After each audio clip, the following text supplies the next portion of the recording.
Hey, good morning. Did you know that every genre of music to come out of the United States of America was created by black people? True story. We created jazz, hip hop, R&B, country, and rock and roll. But you don't have to take my word for it. Hey, good morning.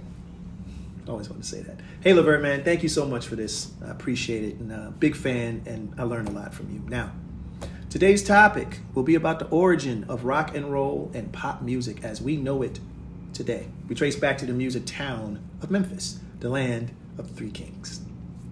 Now, historically, Memphis is America's most musical city. After all, it is the home of the Three Kings, the King of the Blues, the King of Country, and the King of Rock and Roll. B.B. King, Johnny Cash, and Elvis all called Memphis their home in their formative years. They all have statues honoring them in Memphis today. And as you'll see, all three can trace their roots back to the same rich soil, black music. Now, let's start this journey into the history of American music by taking a long walk down Beale Street, the musical heart of Memphis.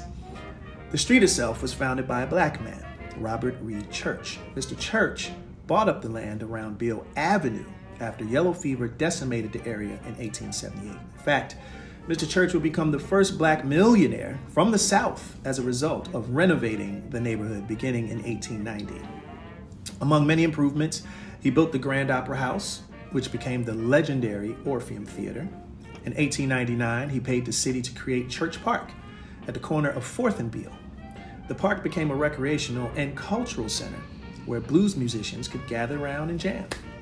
The oldest surviving black church in Tennessee is Beale Street Baptist Church.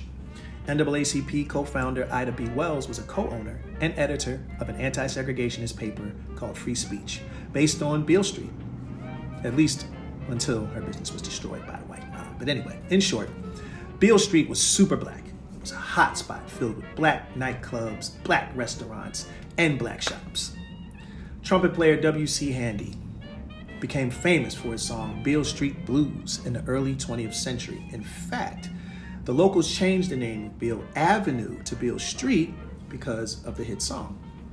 From the 1920s to the 1940s, Louis Armstrong, Muddy Waters, Albert King, Memphis Minnie, B.B. King, Rufus Thomas, Roscoe Gordon, and other legends of blues and jazz played on Beale Street and helped develop the style that would be named after another W.C. Handy song, the Memphis Blues. So white rock and country legends from Memphis, they were swimming in all that mighty river of black culture when they were coming of age in the 1950s. Now let's start with Elvis, guys. The Presley family then moved to Memphis in 1948. From the ages of 14 to 18, Elvis lived at 185 Winchester apartment, number 328 in the Lauderdale Courts projects. On the black side of Memphis, the Presleys paid $35 a month to stay in the low-income apartment complex, which was walking distance from Beale Street. Right? Getting it together here. Elvis immersed himself in blackness, language, culture, fashion, dance, and of course the music.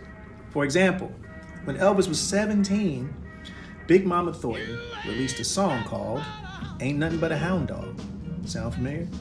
4 years later, Elvis released the same record, which would be his signature song for the next 3 generations. How about that? Throughout the 1950s, a teenage Elvis Presley often wandered down Beale Street, just looking around. As James Brown recalls, and I quote, "We were friends for a long time, for 20 years. And he told me he'd ride around Memphis, around the streets. He'd come up in all alone at night, ride around on his motorcycle when he was sure the rest of the world was asleep. Just kind of haunting them places he hung around as a kid. Black places." Elvis bought clothes from the same tailor who had been dressing his good friend B.B. King for years. He even went to a black barber.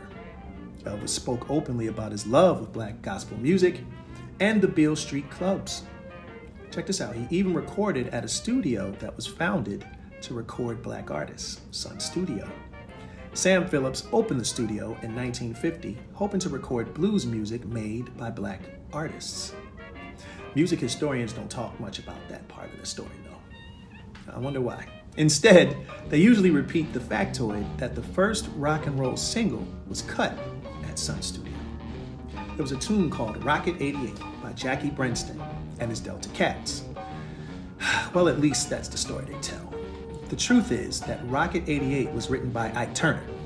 Yeah, that Ike Turner. Ike also played keyboards on the tune, and the so-called Delta Cats were actually Ike's band, the Kings of Rhythm. Here's the truer story. After Ike's band laid down the song, Sam Phillips licensed the record to Chess Records. Right? Sam got the credit for creating rock and roll, and the record reached #1 on the R&B charts. Think about that. Jackie Brenston was Ike Turner's saxophonist and lead singer. Ike wrote and played on the song along with his band, and yet somehow Ike is forgotten in the story, but Sun Studios is forever known as the birthplace of rock and roll. The most famous recording session at Sun Studio took place on December 4th, 1956, when Elvis, Jerry Lee Lewis, Carl Perkins, and Johnny Cash recorded a jam session at the studio. They called themselves the $1 Million Quartet. Nobody invited the great blues and R&B artists who had been recording there since the early 50s. Cats like Howlin' Wolf, Junior Parker, Little Milton, B.B. King, James Cotton, Rufus Thomas, Brooke Benton, or Roscoe Gordon. Some of them were friends of Elvis too.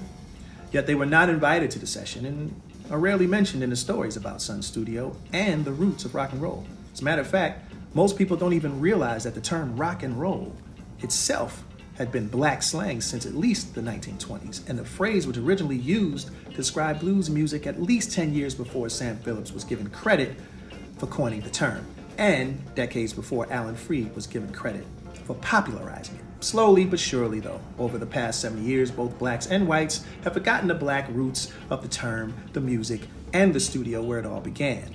You're more likely to hear tales about the white artists who performed at Sun Studio, including country legends like Roy Orbison and Jerry Lee Lewis. Turns out country music is black roots too. Take, for example, one of the members of that famous $1 Million Quartet, Johnny Cash.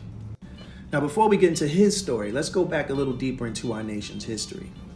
Remember the 40 acres and a mule, that were promised to all black people when they were freed from 400 years of captivity after the Civil War? Well, black people never got theirs. However, 500 white families in Memphis were given farms of 20 to 40 acres, along with a mule and a house and a barn, a privy, a cow, a chicken coop, as well as food and supplies to support the family until they harvested their own crop.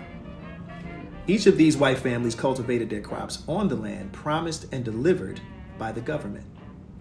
In the winter of 1935, Ray and Carrie Rivers Cash moved into one of those homes with their children, one of whom was a 3-year-old musical prodigy who would grow up to be Johnny Cash.